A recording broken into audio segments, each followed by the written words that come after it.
Madam Chair, thank you for your intentional and inclusive leadership. This is a very important hearing. For too long, the status quo has really failed the disability community and subjected our disabled neighbors really to a second-class standard of living.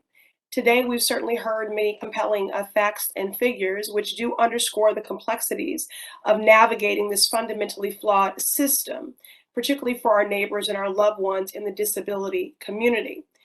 But policy ultimately is about people.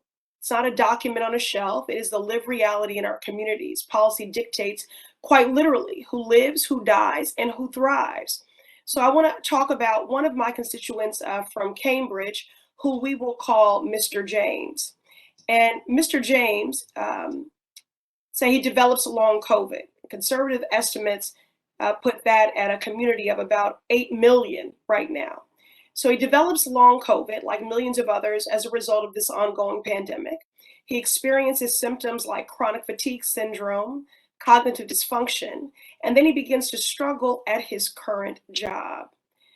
Ms. Thompson, how have individuals like Mr. James with long COVID struggled to remain in the workforce, and what barriers do they face as a result of long-term symptoms? What might Mr. James be experiencing? Thank you, Congresswoman Presley. I want to start off by saying in July 2021, the Biden administration released a guidance package that announced long COVID may be a disability under the ADA. Thus, under the ADA, it requires that employers make reasonable accommodations for disabled people. However, this standard has not been a smooth transition for those with long COVID because employers haven't or won't make certain adjustments requested, or because some individuals may not be able to continue their positions due to their illness.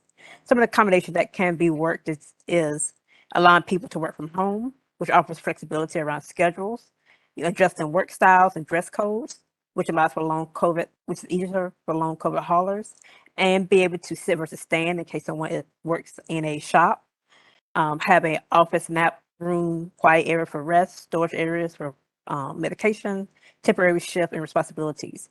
We have even seen the Office of Disability Employment release some helpful information for employers with long COVID and their employers as to how to provide these accommodations to make the processes much smoother.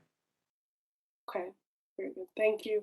And so now let's say Mr. James can no longer work and turns to our disability safety net in order to make ends meet by applying for SSI, Supplemental Security Income. So, Ms. Thompson, yes or no, would Mr. James be receiving enough from SSI to make ends meet in a district like mine or to live above the federal poverty line? Yes or no? No, And would SSI allow Mr. James to have emergency savings, say more than $2,000?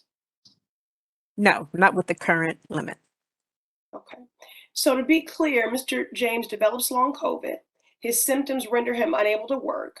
He accesses SSI, but must now live below the poverty line due to asset caps that prohibit him from saving even a modest amount for emergencies, let alone to rent a safe and healthy home, because then his SSI benefits would be penalized.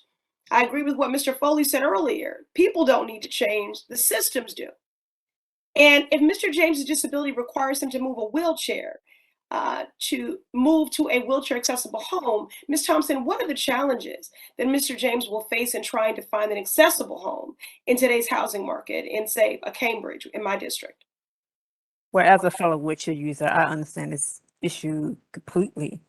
While the supply of affordable housing, that's developed for individual families eligible for the Housing Trust Voucher Program of public housing, the nation's main affordable housing assistance program, is already wholly inadequate. The situation even worse for those of us due to how little affordable housing in the U.S. is accessible to disabled people. With left to little recourse with affordability and accessibility to housing and it being out of reach, disabled people make up roughly half of people in this country who are forced to turn to homeless shelters to keep a roof over their heads. So the system is fundamentally broken, and as you said earlier, Ms. Thompson, we need to legislate in a way that's intersectional, Yes. and the system's not going to change until we recognize that disability rights are human rights, that every policy is a disability policy, and it won't change until we legislate the healing and dignity that the disability community deserves.